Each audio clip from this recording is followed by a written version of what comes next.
Welcome back to The Rundown. Now, he's the only Green Beret who was ever elected to the United States Congress. And Florida Republican Mike Waltz wants the U.S. to partner with Israel now in researching and treating post-traumatic stress disorder for American soldiers who have experienced the horrors of combat. Today, Waltz, together with bipartisan co-sponsors, introduces the United States Israel-PTSD Collaborative Research Act. Congressman Waltz tells our senior U.S. correspondent Mike Wagenheim about this particular bill. Happy to be joined today by Congressman Mike Waltz of Florida's 6th District, introducing a bill today that will combine the efforts of the United States and Israel in researching PTSD, post-traumatic stress disorder. We appreciate you taking the time today. Congressman, tell us a little bit more about this bill that you're introducing.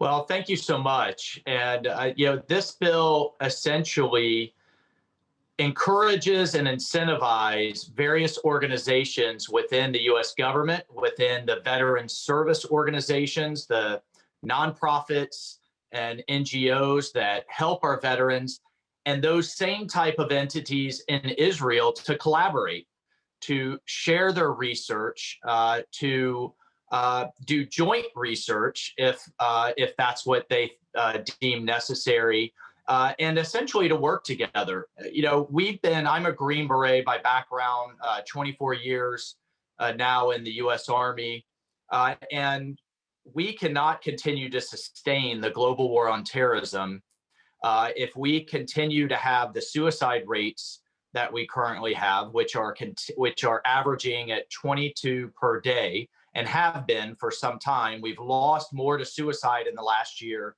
than we lost in Iraq and Afghanistan combined. We just can't sustain that going forward. We need to do something different. We need to do something more innovative. And this bill, which I hope to move through our defense bill as an amendment there, again, pushes organizations in the United States and Israel to work together to combat this problem. Israel tragically deals with PTSD, obviously an ongoing conflict and mandatory military service. Have you had talks in the past couple of years since you became a congressman with counterparts in Israel, with the Israel Defense Establishment, about how this might work? Well, we've done some preliminary talks. We're working with our own Defense Department and Department of Veterans Affairs. They are encouraged because they understand that in Israel, with the IDF and with other associated organizations, there's just a ton of experience, knowledge, expertise. And there's just no reason that these organizations shouldn't be working together. And many times these organizations are somewhat cash-strapped, particularly the veteran service organizations. So this would establish a grant program to facilitate that cooperation. What I like about it is the program will go directly to these organizations rather than pouring more money into the bureaucracy in Washington, D.C. So, for example, the Department of Veterans Affairs overall budget has grown from $45 billion to $210 billion in the last 20 years. Yet, frankly, the results when it comes to PTSD, when it comes to veteran suicide, really haven't improved. We're just not seeing that return on investment. So what I like about the program is it kind of circumvents a lot of that bureaucracy and goes directly into these organizations. We've had some preliminary conversations with our counterparts of how we can do that in Israel as well. And again, to incentivize that positive collaboration. Are there any other efforts you're working on jointly with Israel that you have in mind?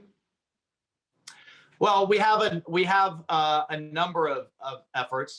I think that Governor DeSantis in Florida, where I'm from, will continue that strong relationship. He had his first cabinet meeting as governor in Israel.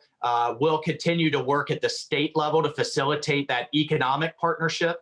I think there's things that we can learn from Israel in terms of their very effective vaccine distribution and how that has moved very quickly. Florida is leading the way in the United States, but we can always do better. So, and then more broadly, I think, frankly, it's going to be defending and working with my partners across the aisle who agree with some of the big leaps we had in the relationship in the last 4 years. Sustaining the recognition of the Golan Heights, making sure that our embassy remains in Jerusalem, and work like that isn't undone. And then finally, that we continue to hold a hard line when it comes to the regime in Tehran, and finding like-minded allies on both sides of the aisle who want to sustain the maximum pressure campaign, because I think that is critical to then sustaining the Abraham Accords and the leaps that we made there. So there's plenty of work to do. And then, of course, always the military partnership and the funding that we provide to help sustain the IDF and to continue the Iron Dome migration on both sides. I'm really encouraged to see the Iron Dome being deployed with the U.S. Army. So there's a lot to do. I could keep going. But yeah, absolutely. Congressman Mike Waltz, representing Florida's Eastern Coast, thanks so much for joining us. Good luck with the bill. We'll talk to you hopefully after it passes. Thanks so much. Okay, thanks, Mike.